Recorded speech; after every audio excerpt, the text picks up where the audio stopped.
Yang berikut kita akan menganalisis gerakan yang terjadi pada sebuah cutter. Misalnya ada dua benda, di sebelah kiri katakan diletakkan benda pertama, anggap masanya M1. Di sebelah kanan kita letakkan benda kedua, katakanlah masanya M2. Di sini kita asumsikan M1 lebih besar dari M2. Kita mau menghitung berapa besar percepatan dan berapa besar tegangan tali yang terjadi pada sistem. Mari kita lihat. Yang pertama kita gambarkan gaya-gayanya. Satu, benda ini punya massa, berarti ada gaya berat M kali G. Yang ini juga punya massa, berarti ada gaya berat G2 ya, M dalam hal ini M2 dikali dengan gravitasi. Karena kita asumsikan M1 yang lebih berat, yang lebih besar, maka nanti M2 tertarik ke atas, M1 turun ke bawah. Oke, sekarang coba kita analisa satu-satu. Ya, pertama kita tinjau dulu M1. Tinjau M1. Nah, lihat ya. Sekarang ini kita lepas nih M1 nya. Kita letakkan kemari. Baik, sekarang kita lukis gaya-gayanya. Satu, M punya massa, tadi ada gaya berat arahnya ke bawah ya. M dikali dengan gravitasi. M ini diikat dengan tali, maka pada tali timbullah tegangan. Katakanlah gaya tegangan talinya adalah T1. Nah, dalam hal ini karena M1 lebih berat, M1 turun ke bawah. Baik, sekarang kita gunakan hukum 2 Newton. Sigma gaya sama dengan massa dikali percepatan.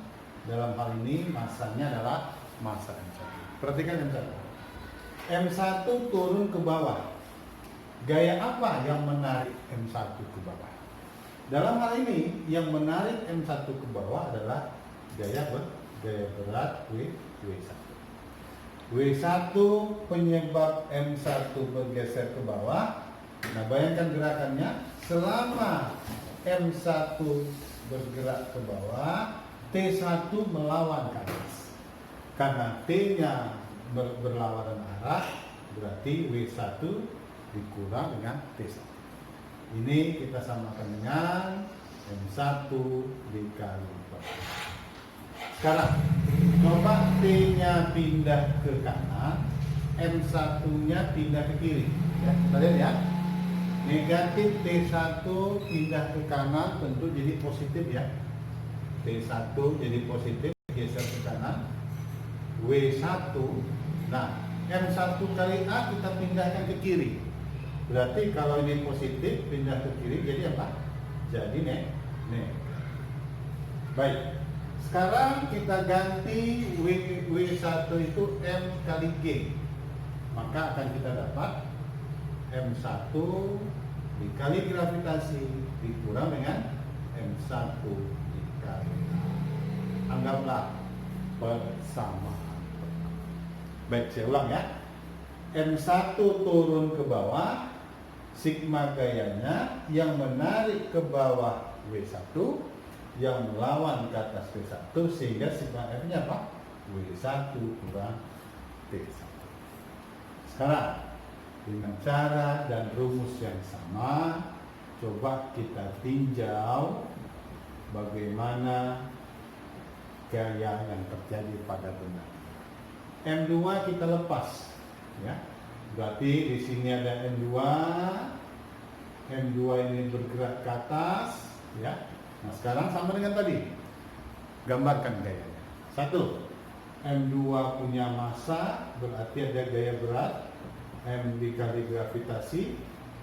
M2 diikat dengan tali, timbul tegangan tali. Dalam hal ini tegangan talinya adalah T2, ya. Gunakan hukum 2 Newton, sigma gaya sama dengan M kali A.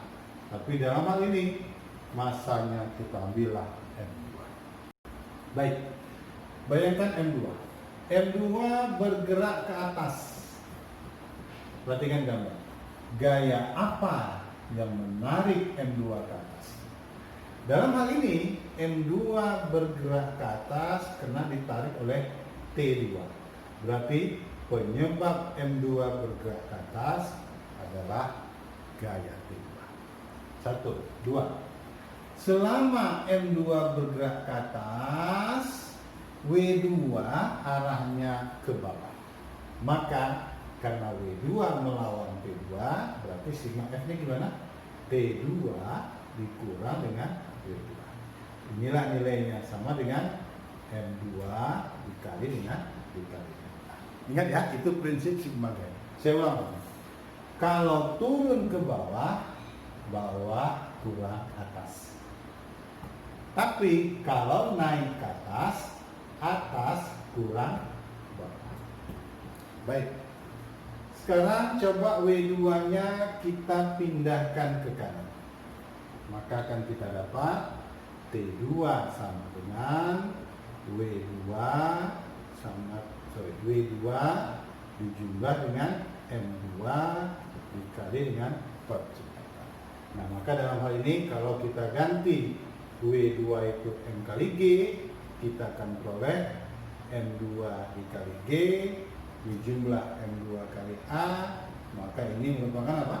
Persamaan pertama. Baik, setelah ini nanti kita akan lanjutkan ceritanya, ya. Maka kita akan bisa hitung berapa percepatan pada benda.